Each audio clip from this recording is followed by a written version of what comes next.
Hello प्यारे साथी, नमस्कार। मैं केशपाल कुमार स्वागत करता हूं आपके अपने परिवार रोजगार विद अंकित में। आशा करता हूं कि भैया जी आप सभी अच्छे होंगे, बढ़िया होंगे, खुशहाल होंगे और जहां भी होंगे एकदम शानदार एवं जानदार होंगे।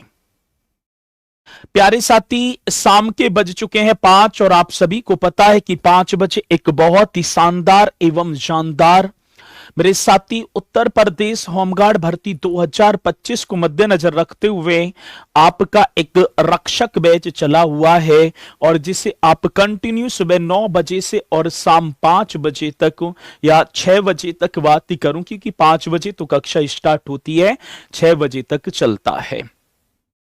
तो एक बार मेरे साथी सभी के सभी जोरदार तरीके से मेरे साथ इस सेशन में जुड़ जाएंगे।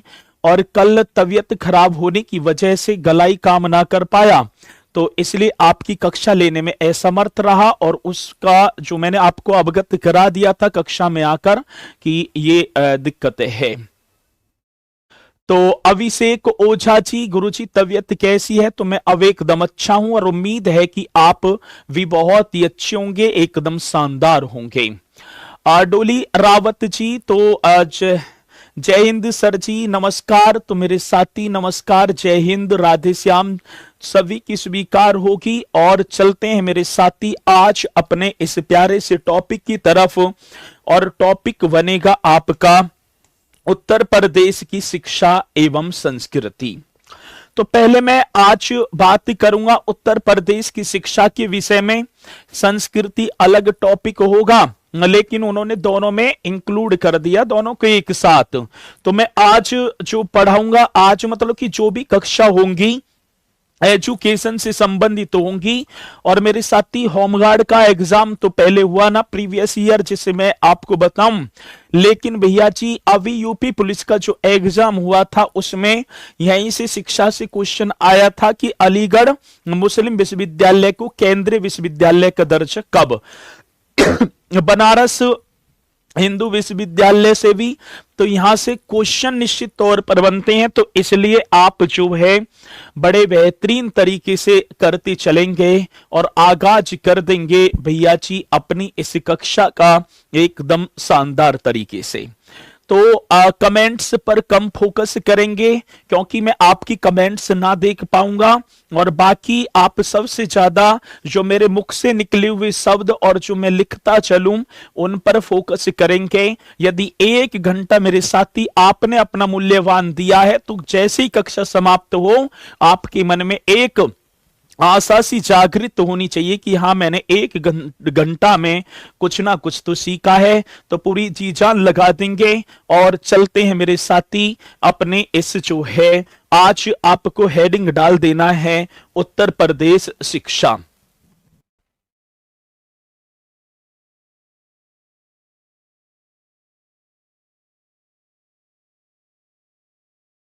देखियो, चलो जी, आपको एक हेडिंग डाल देनी है भैया जी उत्तर प्रदेश, उत्तर प्रदेश जो है शिक्षा।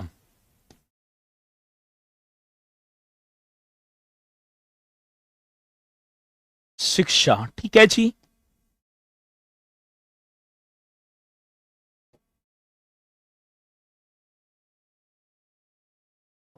उत्तर प्रदेश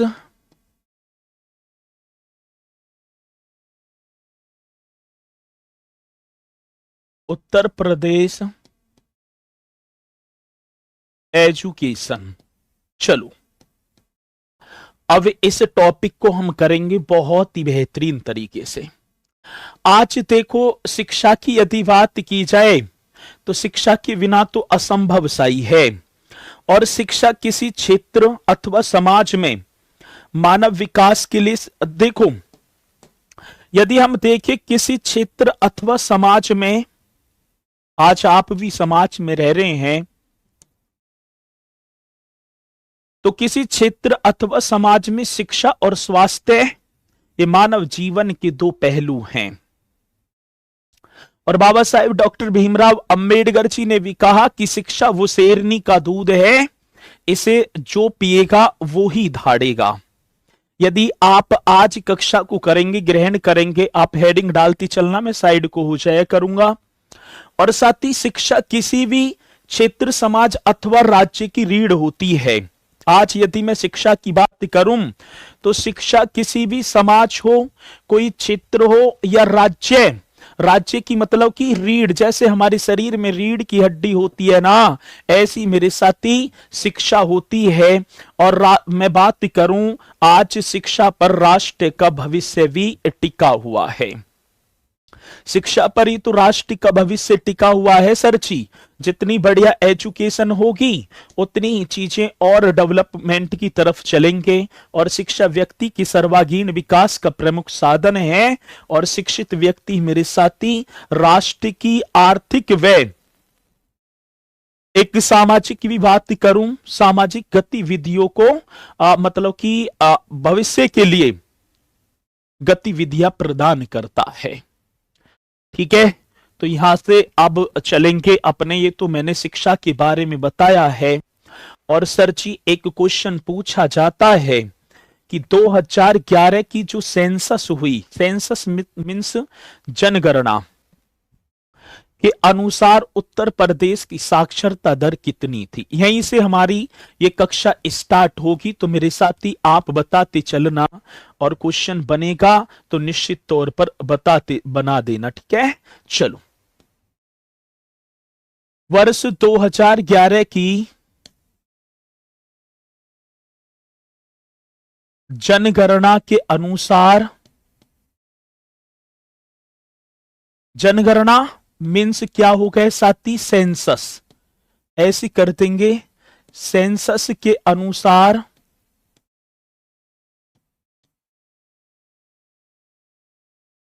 उत्तर प्रदेश की साक्षरता दर क्या है। उत्तर प्रदेश की साक्षरता दर कोई मेरा साथी बताएगा। ठीक है, आज लिटरेसी रेट की बात आ जाती है। भैया जी किसकी बात है तो आप कर देना लिटरेसी रेट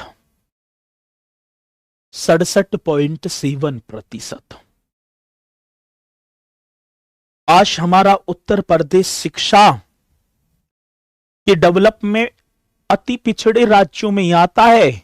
राज्य एवं केंद्र शासित प्रदेशों में अपने प्रदेश का 29वां स्थान है। तो भैया जी तो आप बताएंगे 67 पॉइंट कितने प्रतिशत होगा। तो 67 मतलब 67.7%। अब इसकी बात आई, आज लिटरेसी रेट मेरे साथी 67.7% है। जिसमें हम देखें तो भैया जी एक इसमें क्या होगा, मेल, और एक मेरे साथी फीमेल भी होगा। एक क्या होगा तो आप बताएंगे, एक तो मेल होगा, इस तरीके से कर देना, और एक भैया जी फीमेल। अब कई बार क्वेश्चन आ जाता है कि मेल मीन्स पुरुषों की साक्षरता दर कितनी है, और मेरे साथी फीमेल। तो जब मेल की बात आई तो आप एकदम करेक्ट करेंगे 77.2%। भैया जी कितना, 77.2%। और फीमेल की बात आई तो 57.3%। ये आते हैं। ठीक है जी ना, उल्टा मतलब कि 3-2 होना चाहिए, 3%, और यहां पर कितना होगा 2%। अब क्वेश्चन पूछा जाएगा कि वर्ष 2011 की जनगणना के अनुसार उत्तर प्रदेश में पुरुष साक्षरता दर मतलब कि मेल लिटरेसी रेट कितने प्रतिशत है, तो 77.3% करेंगे। और भैया जी फीमेल की बात आती है तो 57.2% कर देंगे। आज दोनों के अंतर की बात आई तो सर 20.1% होगा, जो कि देश में सबसे ज्यादा। ऐसे भी क्वेश्चन बन जाता है कि देश में सबसे ज्यादा पुरुष एवं महिला साक्षरता दर में अंतर वाला राज्य कौन सा है? तो भैया जी अपना प्रदेश ही होगा। और कितना अंतर होगा? 20.1%। कहां पुरुष और कहां महिला? आखिरी बात समझ में? चलो बहुत बढ़िया। तो ये पॉइंट आपको बताना है। अब एक क्वेश्चन और पूछा गया, उत्तर प्रदेश का सर्वाधिक लिटरेसी रेट वाला जिला कौन सा है? उत्तर प्रदेश का सर्वाधिक साक्षरता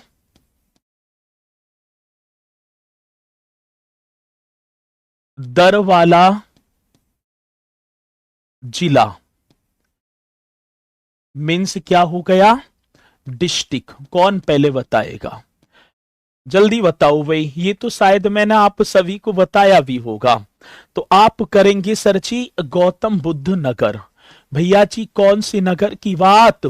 तो एकदम करेक्ट कर देना, गौतम बुद्ध नगर। और गौतम बुद्ध नगर की साक्षरता दर होगी 80.1%।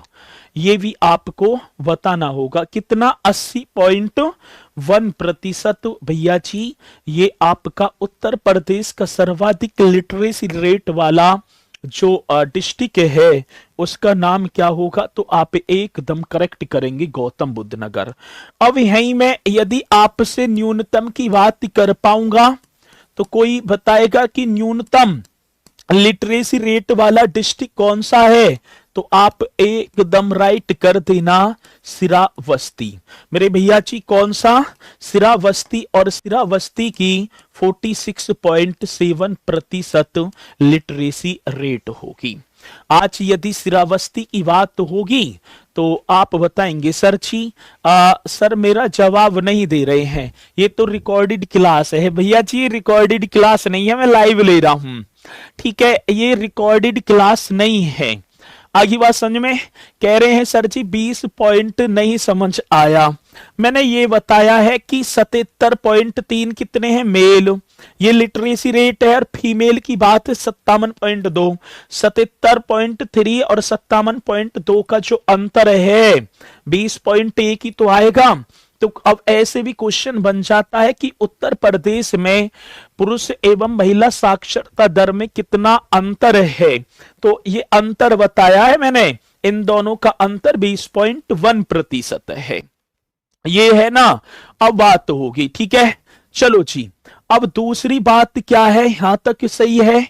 अब उत्तर प्रदेश का सर्वाधिक लिटरेसी रेट वाला डिस्ट्रिक्ट गौतम बुद्ध नगर और न्यूनतम की बात होगी तो सिरावस्ती। अब किसी को कोई डाउट है?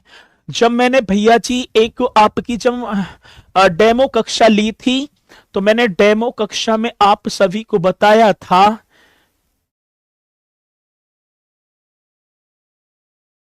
सर वहां अपना नाम लेने के लिए। अरे भैया मैं किस नाम नहीं ले सकता, बहुत सारे स्टूडेंट हैं, आप क्लास से डिस्टर्ब मत करो। नो सर नाम, ये रिकॉर्डेड क्लास नहीं है, लाइव ही है। मैं लाइव ही चल रहा हूं भैया, मैं लाइव चल रहा हूं। ठीक है, चलो अब आगे बात समझ में ना। अब दूसरी बात क्या होगी साथी? उत्तर प्रदेश में आर्थिक क्षेत्र कितने? जल्दी बताओ। चलो, एक क्वेश्चन पूछा गया कि उत्तर प्रदेश के विभिन्न आर्थिक क्षेत्रों में साक्षरता दर। तो ये आपको बता देना है मेरे साथी, उत्तर प्रदेश के विभिन्न जो आर्थिक क्षेत्र हैं ये बता देना मेरे साथी। कौन से विभिन्न आर्थिक क्षेत्र? आर्थिक क्षेत्रों में साक्षरता दर। अब साक्षरता दर की बात आई तो साथी आप करेंगे लिटरेसी। हाँ सर जी, लिटरेसी रेट। ठीक है भैया जी, कौन से? तो उत्तर प्रदेश के विभिन्न आर्थिक क्षेत्रों में साक्षरता दर मीन्स हो गया लिटरेसी रेट, ये होगा। ठीक है, अब मुझे कौन कौन पहले बताएगा कि सर जी 4 साक्षरता दर थे और वो 4 कौन कौन से हैं? वो 4 कौन कौन से हैं तो अब देखेंगे। अब ये भी समझ में नहीं, ये कह रहे हैं कि सर जी ये समझ में नहीं आया। रे से पढ़ो तो सही। वर्ष 2011 की जनगणना के अनुसार उत्तर प्रदेश में टोटल साक्षरता दर, मतलब ओवरऑल पुरुष और महिला औसत निकाला तो 67.7%। यहां मैंने पुरुष महिला अलग बता दिए। ठीक है, पढ़े लिखे की बात है।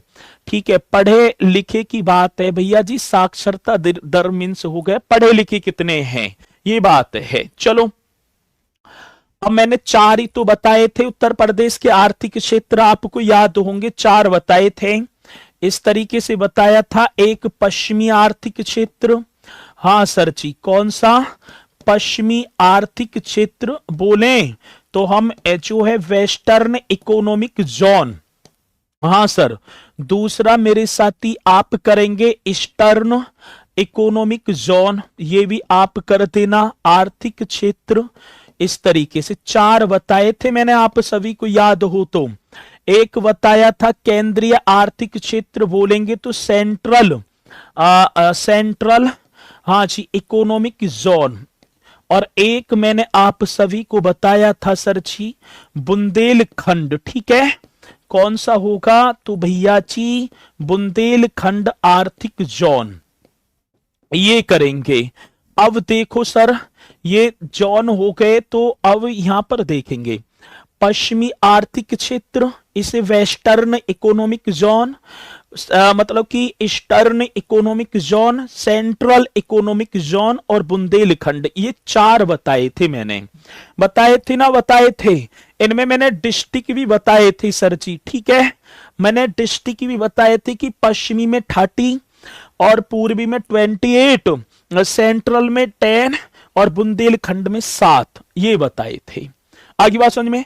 अब क्वेश्चन आया कि पश्चिमी आर्थिक क्षेत्र में जो साक्षरता दर है भैया जी वो है 67.5%। देखो, हमने अपने उत्तर प्रदेश को 4 भागों में विभक्त किया। कितने भागों में? 4 भागों में। एक तो पश्चिमी उत्तर प्रदेश, एक पूर्वी उत्तर प्रदेश, एक सेंटर का उत्तर प्रदेश और एक साथी बुंदेलखंड का उत्तर प्रदेश। अब जब हमने देखा तो पश्चिमी जो आर्थिक क्षेत्र है इकोनॉमिक जोन में साक्षरता दर 67.5% और पूर्वी की बात आती है तो 67.4% हो गई। और साथ ही सेंट्रल की बात 68.3%, बुंदेलखंड की बात 69.3%, ये होगा सर। अब एक क्वेश्चन क्या बन जाता है? क्वेश्चन बन जाता है कि प्रदेश का सर्वाधिक साक्षरता दर वाला आर्थिक जोन कौन सा है? प्रदेश का सबसे कम आर्थिक मतलब कि प्रदेश का सबसे कम जो साक्षरता दर वाला आर्थिक क्षेत्र कौन सा है? अब देखो जी, अब यहां पर देखो ये 67.5 है, 67.4 है। बाकी अब ये सबसे कम, ये तो कैसा हो गया सर? सबसे कम लिटरेसी रेट वाला, सबसे कम साक्षरता दर वाला क्षेत्र हो गया। बहुत बढ़िया मेरे भैया जी, ये जोन हो गया। और सबसे अधिक, हाँ भैया जी, किसकी बात होगी? सबसे अधिक साक्षरता, अधिक की बात है ना, सबसे अधिक साक्षरता दर वाला क्षेत्र। अब ये पॉइंट आप सभी को देखना है। अब देखो, यही तो क्वेश्चन आते हैं कि उत्तर प्रदेश का सबसे अधिक लिटरेसी रेट वाला इकोनॉमिक जोन कौन सा है? तो आप बुंदेलखंड कर देना। और सबसे कम साक्षरता दर वाला तो आप मेरे साथी मतलब ईस्टर्न पूर्वी आर्थिक क्षेत्र करेंगे। यहां तक पॉइंट आप सभी के समझ में आए? जल्दी से बताओ, ठीक है। ये मुझे पॉइंट बता दो कि भैया जी ये पॉइंट आप सभी की समझ में आए। देखो, आप पहली बार पढ़ रहे होंगे, कुछ भैया कह रहे हैं कि 67.7, ये मैंने बता दिए हैं, होता है, ठीक है ना। जैसे जैसे बार बार चीजों को आप अभ्यासरत करेंगे तो भैया जी ये पॉइंट आपकी समझ में आती चलेंगे। ये पॉइंट मेरे साथी ठीक है ना। चलो बहुत बढ़िया, कोई दिक्कत नहीं है सर, क्लियर है, ठीक है। अब चलो आगे की बात होगी। अब देखो एक बात तो हम देखेंगे, कहने का मतलब है कि प्रदेश में केंद्रीय विश्वविद्यालयों की संख्या कितनी है, ये चीज आपको बतानी है। एक छुटका सा क्वेश्चन आया, क्या क्वेश्चन था भैया जी, कि प्रदेश की बात होगी, प्रदेश में सेंट्रल यूनिवर्सिटी, ये सबसे ज्यादा क्वेश्चन आता है कि प्रदेश में केंद्रीय विश्वविद्यालय कौन से, तो आप बताएंगे, एक सेकंड रुकेंगे।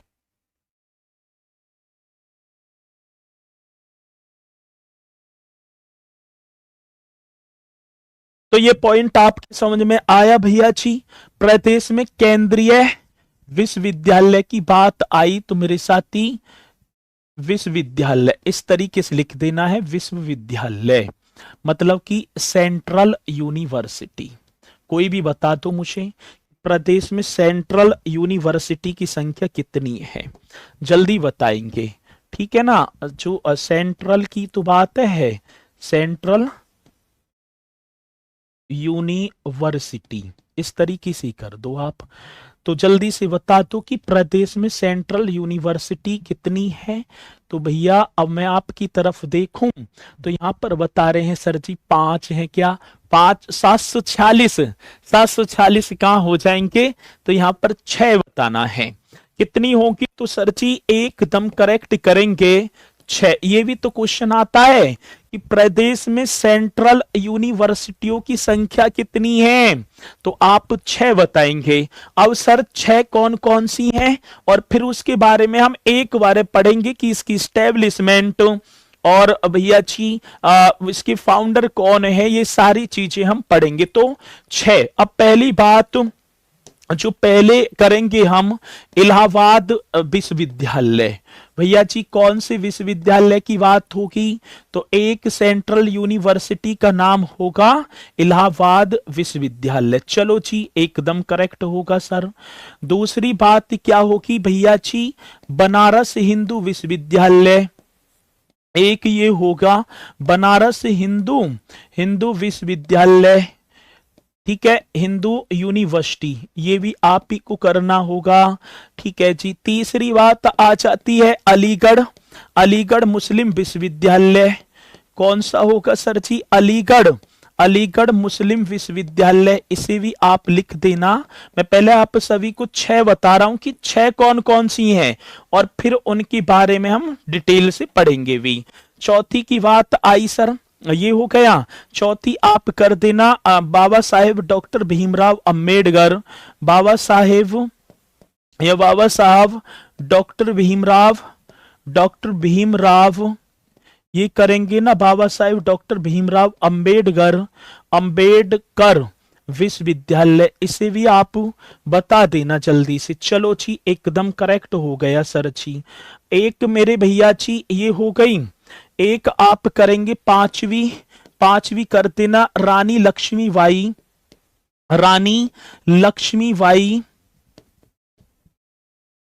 केंद्रीय कृषि विश्वविद्यालय, ये भी आप सभी को कर देना है कि रानी लक्ष्मीबाई केंद्रीय कृषि विश्वविद्यालय जी सर।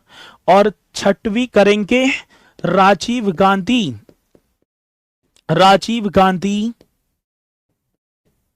राष्ट्रीय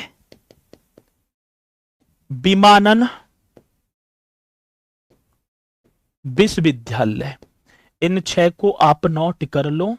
और दूसरी बात मैं एक चीज और लिख देता हूं, इन यूनिवर्सिटियों की इनकी अवस्थिति, भाई ये कहां स्थित है। अब देखो इलाहाबाद की बात आई तो ये तो सर प्रयागराज में ही होगी। बनारस की बात आ जाती है तो सर जी वाराणसी में होगी, करेक्ट है। अलीगढ़ मुस्लिम विश्वविद्यालय लिखा हुआ है वो ताला नगरी, अलीगढ़ एकदम राइट होगा सर। और फिर बाबा साहेब डॉक्टर भीमराव अंबेडकर जी की बात आई तो मेरे साथी लखनऊ, हाँ जी। रानी लक्ष्मीबाई जी की बात होगी तो बुंदेलखंड में, और झांसी इस तरीके से कर देना। राजीव गांधी की बात है तो मेरे साथी अमेठी, ये होगा ना। तो इन्हें आप एकदम बेहतरीन तरीके से करेंगे।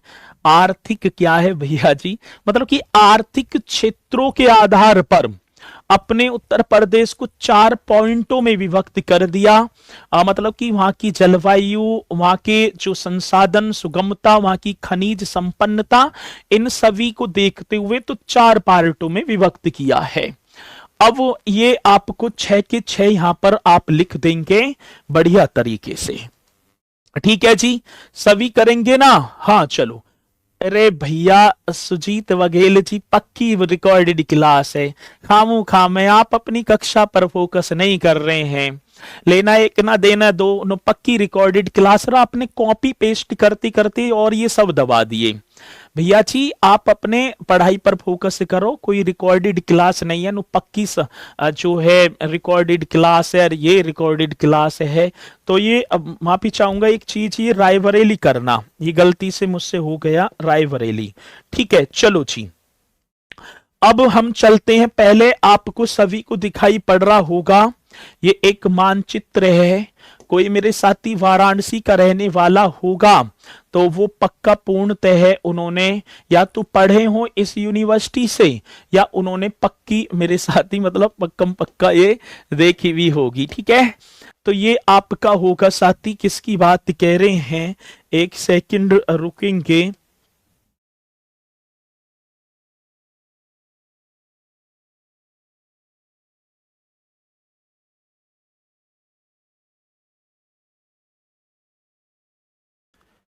चलो जी, अब देखेंगे भैया जी, इस हिसाब कर देंगे ना। हाँ जी, अब ये आपका होगा सर जी बनारस हिंदू विश्वविद्यालय, यहां लिख भी रहा है बनारस हिंदू जो यूनिवर्सिटी वाराणसी। तो आपको एक पहली इसी तरीके से करेंगे, बनारस हिंदू विश्वविद्यालय। कौन सी विश्वविद्यालय की बात मेरे भैया जी, बनारस हिंदू विश्वविद्यालय, करेक्ट तरीके से कर देना है। और अब एक एक पॉइंट को आप करते चलना जी। ठीक है, एक एक पॉइंट आपको देखते चलना है। पहली बात ये आई कि सर जी, अरे वीर बहादुर सिंह जौनपुर में है भैया, ये पहले केंद्रीय पढ़ो आप। ठीक है, आप तो बहुत आगे बढ़ रहे हैं, लग नहीं रहे होमगार्ड की तैयारी कर रहे हैं, ऐसे लग रहे हैं जैसे यूपीएसआई की कर रहे हो। अभी ज्यादा इतना दिमाग मत चलाओ कि वो कहाँ है वो कहाँ है, सारी चीजें बताऊंगा, बस थोड़ा सा धैर्य तो रखो। अब टॉपिक से चल तो रहा है कि बनारस हिंदू विश्वविद्यालय, आप कहने लगे कि भैया जी ये बताओ। ठीक है चलो, अब बनारस हिंदू विश्वविद्यालय की बात आती है तो सर जी पहले तो बात होगी ये लोकेटेड कहां पर है। लोकेटेड मतलब इसकी अवस्थिति की बात आई ना, तो आपने लिखा, अभी मैंने जस्ट पीछे लिखवाया था, ये स्थित होगा वाराणसी में। ये कहां स्थित होगा सर जी, वाराणसी करेक्ट करेंगे सर। दूसरी बात तो लोकेटेड इसकी अवस्थिति होगी सर जी वाराणसी। दूसरी बात मेरे साथी, इसकी जो एस्टेब्लिशमेंट है, आज किसकी बात होगी, एस्टेब्लिशमेंट, इस तरीके से कर देना एकदम राइट तरीके से। एस्टेब्लिशमेंट मीन्स स्थापना। अब मैं इसकी स्थापना की बात करूंगा तो आप करेंगे 4 फरवरी। क्या फरवरी की बात है सर, 4 फरवरी 1916। 4 फरवरी 1916 को मेरे साथी इसकी स्थापना हो जाती है बनारस हिंदू विश्वविद्यालय की। आगे बात समझ में।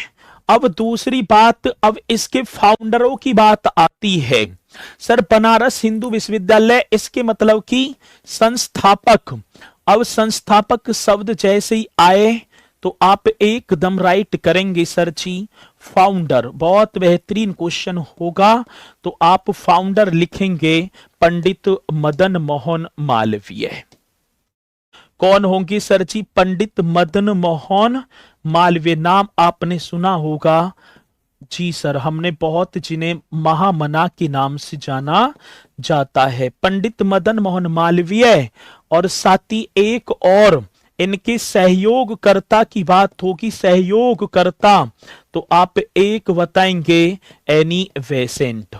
ठीक है जी, श्रीमती एनी वेसेंट राइट तरीके से कर देना, जिन्होंने इसकी स्थापना में मेरे साथी सहयोग दिया था। और किसका? तो पंडित मदन मोहन मालवीय जी का, एनी वेसेंट। अब एक बार आप देखेंगे, ये आपको दिखाई पड़ रहे होंगे सर जी, ठीक है। एक ये पंडित मदन मोहन मालवीय जी हैं और ये श्रीमती एनी वेसेंट जी हैं।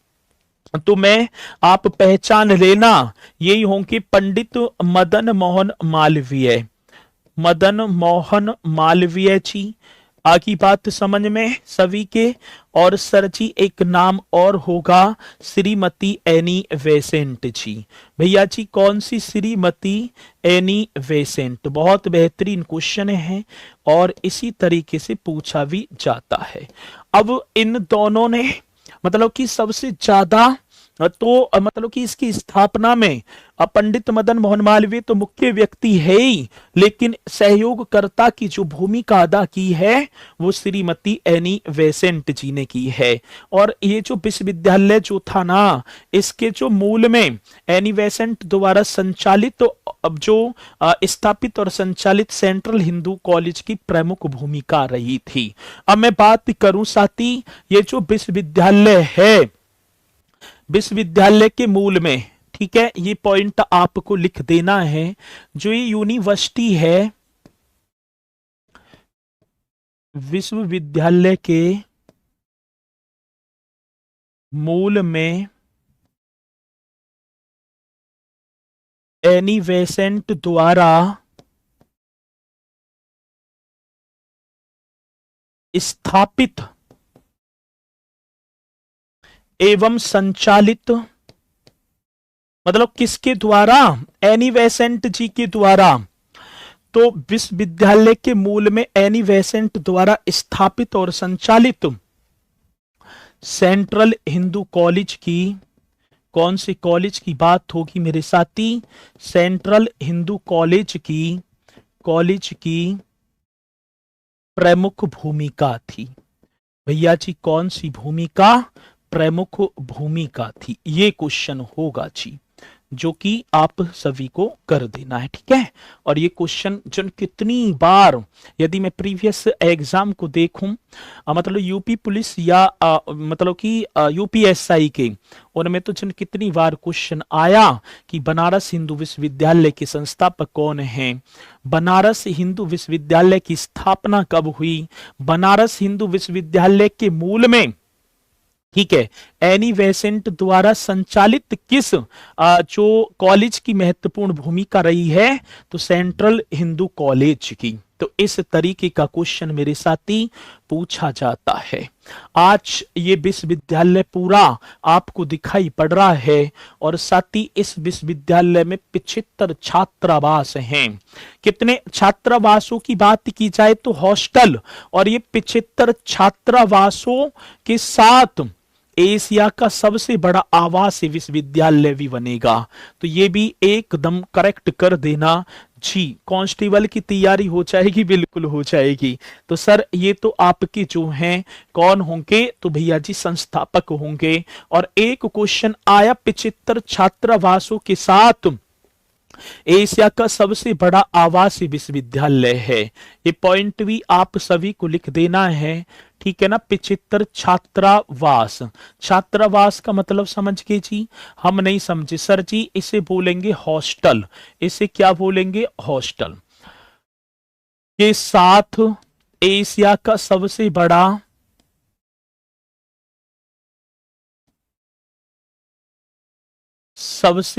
आवासीय विश्वविद्यालय है। आवासीय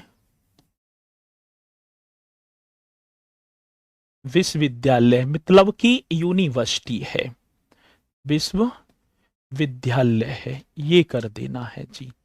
आगे बात समझ में? भैया जी बहुत बेहतरीन क्वेश्चन होगा। तो 75 छात्रावास मीन्स हॉस्टल के साथ एशिया का सबसे बड़ा ये आवासीय विश्वविद्यालय है, ठीक है। ये पॉइंट आप सभी की समझ में आ रहे हैं या नहीं आ रहे? सर कल वाली क्लास का पीडीएफ क्यों नहीं डाला है? बहन जी कल वाली क्लास ही ना हो पाई, पीडीएफ उसी की तो डलेगी जब मैं कक्षा लूंगा। अब मैं कक्षा आज करवा रहा हूं तो इसकी पीडीएफ आपको मिल जाएगी। आखिरी बात समझ में। आवासीय का मतलब है रहने वाला, आपका आवास, आपका निवास स्थान। आवास मतलब कि रहने की जगह, ऐसे करना है। चलो जी, एकदम राइट होगा ना।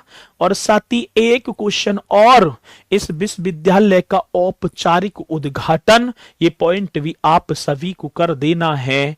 आज किसकी बात कह रहे हैं? औपचारिक उद्घाटन की बात होगी सर। करेक्ट तरीके से कर देना। विश्वविद्यालय का औपचारिक उद्घाटन कब होता है? औपचारिक उद्घाटन 13 दिसंबर 1921 को। हाँ सर, किसकी बात होगी? तो 13 दिसंबर की बात थी।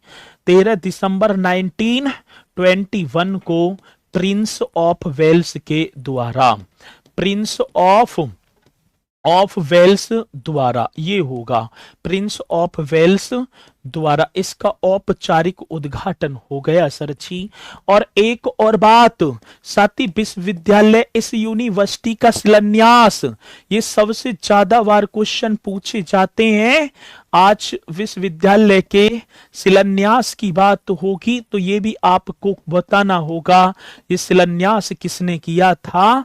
तो आप मतलब 1916 में लॉर्ड हॉर्डिंग के द्वारा, 1916 लॉर्ड हॉर्डिंग द्वारा। भैया जी ये भी पॉइंट आप सभी को कर देना। 1916 में लॉर्ड हॉर्डिंग द्वारा इस विश्वविद्यालय का शिलान्यास कर दिया जाता है।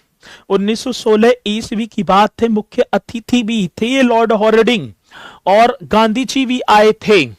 किसकी बात होगी? साथी गांधी जी भी आए थे, और गांधी जी ने अपना पहला जो जन भाषण है इस बनारस हिंदू विश्वविद्यालय के शिलान्यास के दौरान दिया था। ठीक है, तो ये भी कई बार क्वेश्चन आ जाता है कि गांधी जी ने अपना क्या जन भाषण, जन माने जनता के सामने पहला जो भाषण दिया है वो वाराणसी हिंदू विश्वविद्यालय के शिलान्यास के दौरान दिया था। अब एक क्वेश्चन मैं आपसे पूछूंगा, बस एक बार आंख बंद करेंगे। बनारस हिंदू विश्वविद्यालय की स्थापना कब हुई? 4 फरवरी 1916 को। बनारस हिंदू विश्वविद्यालय कहाँ स्थित है सर जी? वाराणसी में। बनारस हिंदू विश्वविद्यालय के संस्थापक कौन है? तो पंडित मदन मोहन मालवीय जी।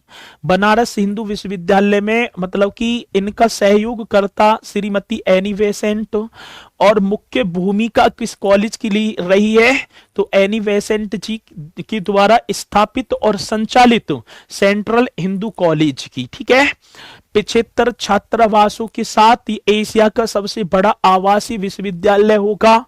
इसका औपचारिक रूप से उद्घाटन कब हुआ? साथ ही 1921 में प्रिंस ऑफ वेल्स के द्वारा, और इसका शिलान्यास लॉर्ड हॉर्डिंग के द्वारा। ये पॉइंट आपके होंगे और मुझे पूर्णतः विश्वास है कि ये आपने किए भी होंगे। चलो जी, अब आगे बढ़ो। आगे एक और विश्वविद्यालय आपके सामने होगा। भैया जी ये वैसे तो पूरा विश्वविद्यालय नहीं है, और वैसे तो काफी बड़ा है, अंग्रेजों के टाइम का विश्वविद्यालय है, अंग्रेजों के द्वारा ही स्थापित है, और इस विश्वविद्यालय का नाम होगा साथी इलाहाबाद विश्वविद्यालय। एक और विश्वविद्यालय आप सभी को हेडिंग डाल देनी है, इलाहाबाद विश्वविद्यालय, मतलब कि इलाहाबाद यूनिवर्सिटी की बात होगी। और सर पहली बात तो ये है कि ये अवस्थित कहां पर है? भाई ये तो सभी को पता है, अवस्थिति लोकेटेड तो आप नॉर्मल सी बात है। आज तो इलाहाबाद का नाम बदला है, ठीक है, और क्या कर दिया सर जी? प्रयागराज। ये तो नॉर्मल सी बात ही से आप बता भी देंगे। तो ये कहाँ स्थित होगा सर जी? प्रयागराज में। अब दूसरी बात भैया जी, इसके इस्टेब्लिशमेंट की बात होगी। इस्टेब्लिशमेंट मतलब कि स्थापना वर्ष, ईयर पूछ लिया जाता है। इस्टेब्लिशमेंट तो आप करेंगे सर इसकी स्थापना, इस तरीके से होगा ना, तो सर आप बता देना 23 सितंबर 1887 को। 23 सितंबर की बात थी, 1887 का वर्ष था। ये पॉइंट टू पॉइंट याद करते चलना है। और साथ ही देखा जाए तो ये प्रदेश का पहला विश्वविद्यालय था।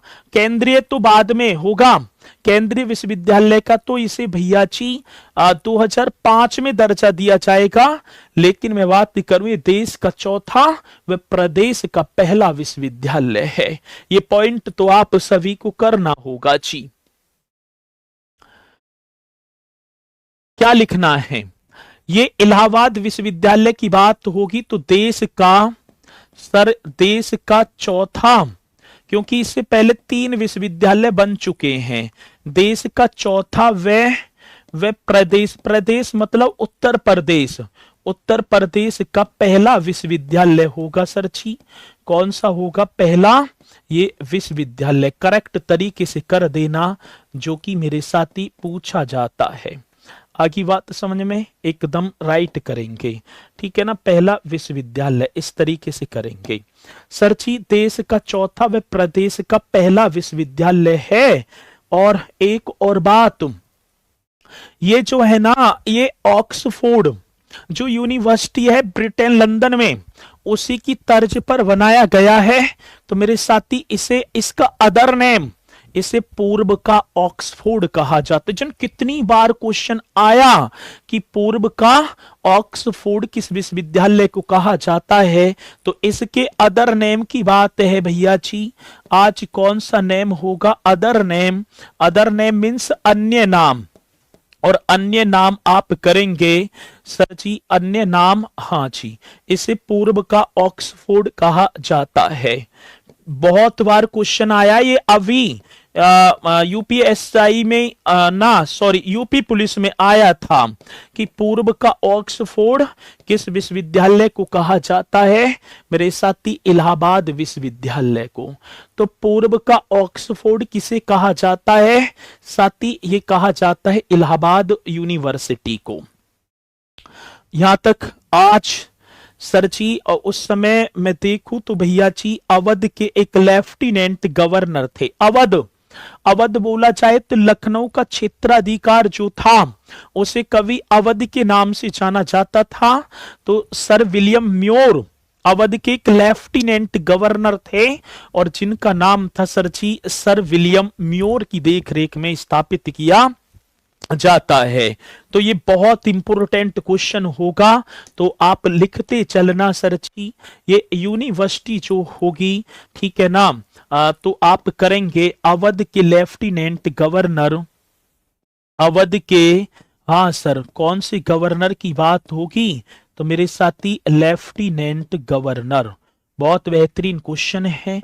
अवध के lieutenant governor sir William more की देखरेख में स्थापित हुआ। सर विलियम म्योर, इस तरीके से करेंगे, सर विलियम म्योर की देखरेख में स्थापित हुआ। किसकी? सर विलियम म्योर की देखरेख में स्थापित। चलो, बहुत बेहतरीन क्वेश्चन है, स्थापित हुआ। यही तो क्वेश्चन आ जाता है कि इलाहाबाद यूनिवर्सिटी किसकी देखरेख में स्थापित की जाती है? जो देखने वाला होता है तो सर जी आप करेंगे वो अवध के लेफ्टिनेंट गवर्नर थे, जिनका नाम था सर विलियम म्योर।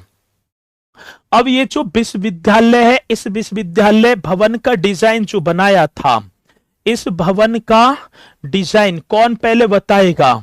ये भी कई बार क्वेश्चन आया। देखो, ये विश्वविद्यालय बना हुआ है, अब ये इसका पूरा का पूरा मेरे साथी जो डिजाइन है वो आर्किटेक्चर कौन थे? तो आप बताएंगे साथी वो वास्तुकार कौन थे? Sir William Emerson. ठीक है, ये भी आप ही को बताना है। ठीक है, तो सर विलियम एमरसन। बहुत बढ़िया। भवन का डिजाइन मेरे साथी किसने तैयार किया था? Sir William Emerson. ये करेंगे जी, सर विलियम एमरसन। ठीक है, इन्होंने इस भवन का डिजाइन तैयार कर दिया। ये वो फैक्ट हैं जो कि मेरे साथी पूछे ही जाते हैं निश्चित तौर पर। और एक बात और, इसे केंद्रीय विश्वविद्यालय का, ये क्वेश्चन बड़ा बेहतरीन होगा। आप पूरा लिख दो इसे या शॉर्ट में भी लिख सकते हैं।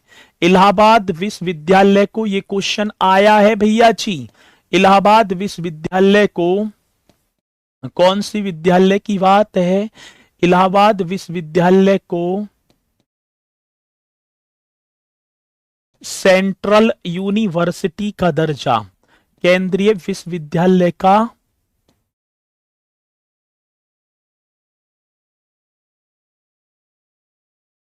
दर्जा कब प्रदान किया गया? तो आप लिख देना 2005 में। सर कब? 2005 एकदम करेक्ट आंसर होगा जी। तो इलाहाबाद जो यूनिवर्सिटी है, इसे सेंट्रल यूनिवर्सिटी का दर्जा ये कब दिया जाता है? 2005 में। तो ये दो यूनिवर्सिटी आप सभी की हो गई भैया जी कंप्लीट। एक इलाहाबाद, आपको याद तो करना है, वो ही फैक्ट मैं आपको बताता चल रहा हूं जो कि मेरे साथ ही हमेशा आती हैं। ठीक है, चलो अब एक और विश्वविद्यालय होगा, तीसरे पर चलेंगे भैया जी। कोई है अलीगढ़ से? अलीगढ़ से कोई है भैया जो पढ़ा हो इस विश्वविद्यालय में? कोई पढ़ा है अलीगढ़ मुस्लिम विश्वविद्यालय में?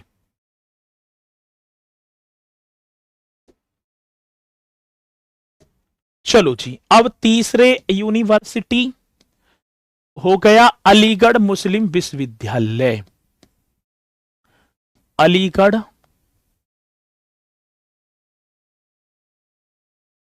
मुस्लिम विश्वविद्यालय, अलीगढ़ मुस्लिम विश्वविद्यालय। चलो जी, एकदम करेक्ट होगा मेरे साथी, अलीगढ़ मुस्लिम विश्वविद्यालय। ये भी आप कर देना।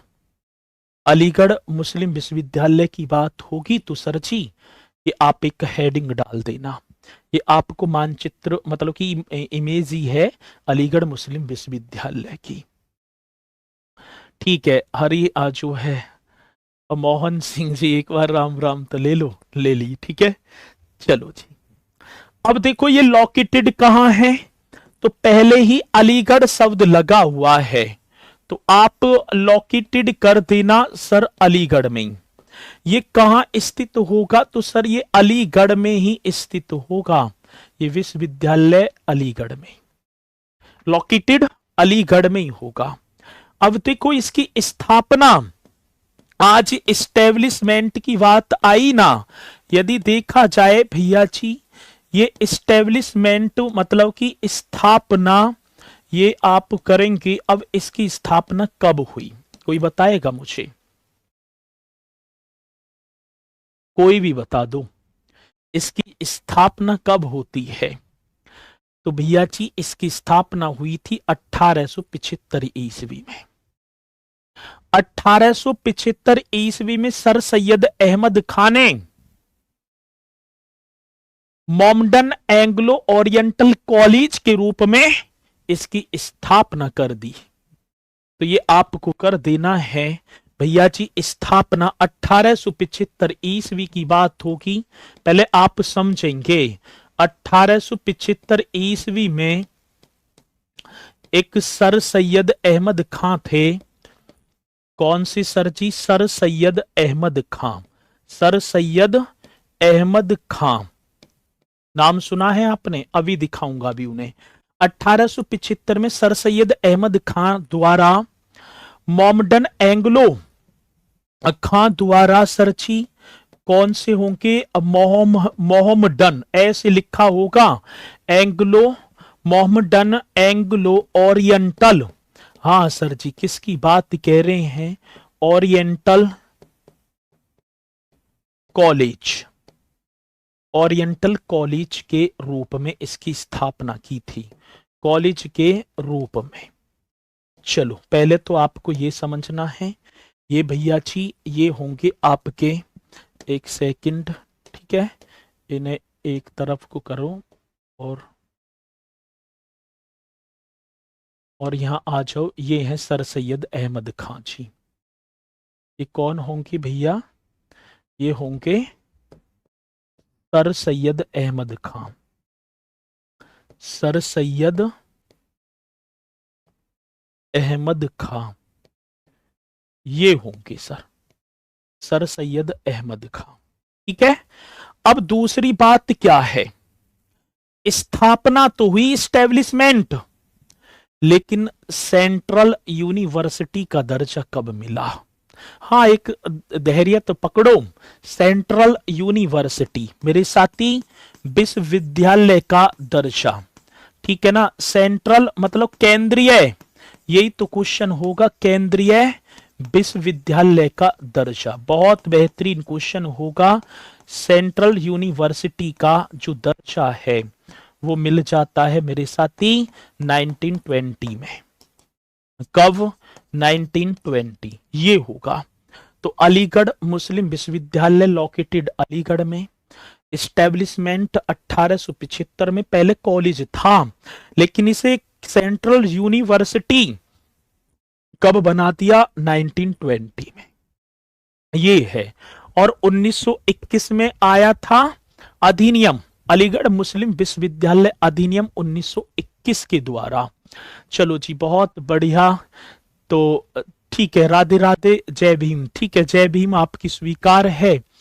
नाम, हाँ, मतलब कि मोमडन एंग्लो ओरिएंटल कॉलेज था, फिर ये 1875 में बनाया और 1920 में इसे अलीगढ़ मुस्लिम विश्वविद्यालय बनाकर नाम भी बदल दिया और केंद्रीय विश्वविद्यालय का दर्जा दे दिया। ये होगा। आगे बात समझ में, एकदम राइट क्वेश्चन होगा। और साथ ही ये एक चीज और आपको दिखाई पड़ रही होंगी, इनका नाम होगा प्रोफेसर नईमा खातून। ये नाम क्या है मेरे साथी? प्रोफेसर नईमा खातून, ये नाम आपके सामने है, खातून। अब ये कौन है प्रोफेसर?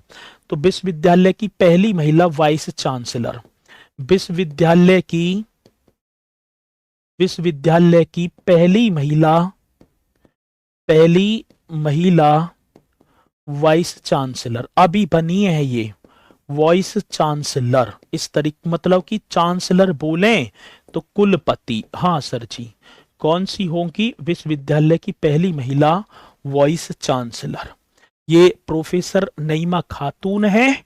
ऐसा ही क्वेश्चन आएगा कि अलीगढ़ मुस्लिम विश्वविद्यालय की पहली महिला वाइस चांसलर कौन बनी है?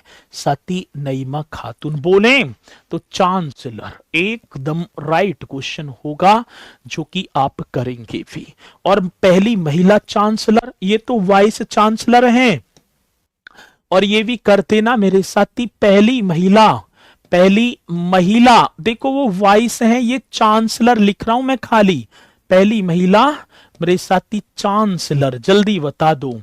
अब देखो जी, ये नाम होगा बेगम सुल्तान जहां का। हाँ सर, कौन होंगी? बेगम सुल्तान जहां। ये क्वेश्चन आपके होंगे कंप्लीट, बेगम सुल्तान जहां। और मुझे पूर्णतः विश्वास है कि मेरे साथी आप इन्हें करेंगे भी। देखो जी, ये मैंने तो पूर्णतः कोशिश करी है आपको समझाने की, और मुझे ये भी विश्वास है कि आप इन्हें निश्चित तौर पर करेंगे भी। ठीक है, तो ये पॉइंट आप सभी की समझ में आए या नहीं आए? कुलपति की बात है, ठीक है, तो ये आप लिख देना। और सर टेलीग्राम में ज्वाइन कर दो, तो जहां लाइव क्लास ले रहे हैं ना आप, उसी की बराबर में टेलीग्राम का ऑप्शन होगा। जब बैक जाओगे ना टेलीग्राम, वहीं जाएंगे, ज्वाइन का ऑप्शन होगा, तो आप ज्वाइन हो जाएंगे। ठीक है, तो आप इन पॉइंटों को करते चलना बेहतरीन तरीके से, और मुझे पूर्णतः विश्वास है कि मेरे साथी ये कक्षा आपके लिए एक रामबाण सिद्ध होगी। तो बढ़िया तरीके से करते चलना है। तो सभी बोलेंगे मेरे साथी, जय हिंद, जय भारत।